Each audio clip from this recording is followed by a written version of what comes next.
এই যে আজকে রৌদ্রময় সকালবেলা আমরা ধান খেতে আসলাম। ধানের কি কি সমস্যা আছে বা রোগবালাইয়ের উপস্থিতি কেমন সেটা দেখার জন্য।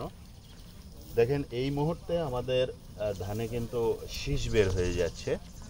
এই শীষ বের হওয়ার মুহূর্তে এই যে ধান গাছটা, এই যে দেখছেন একেবারে চকরা বকরা গোকরা সাপের গায়ে যেই রকম দাগ কাটা থাকে এই অবস্থা কিন্তু আমরা দেখছি।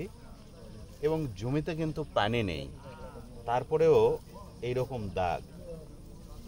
আমাদের যে ধান গাছটা আছে দেখেন, এইটার কারণে কিন্তু শীষ যেটা বের হবে এটা সঠিকভাবে বের হতে পারছে না।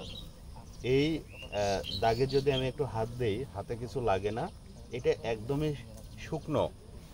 এই দাগটা আমাদের কিন্তু ধানের একটি মারাত্মক রোগ, এটা হচ্ছে খোল পোড়া।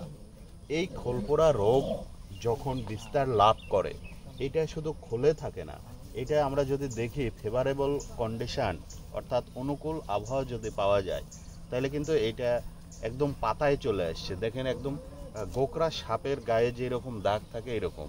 এটা খোল পোড়া রোগের একেবারেই মানে টিপিক্যাল লক্ষণ। এই অবস্থায় বসে থাকার একদমই সময় নেই।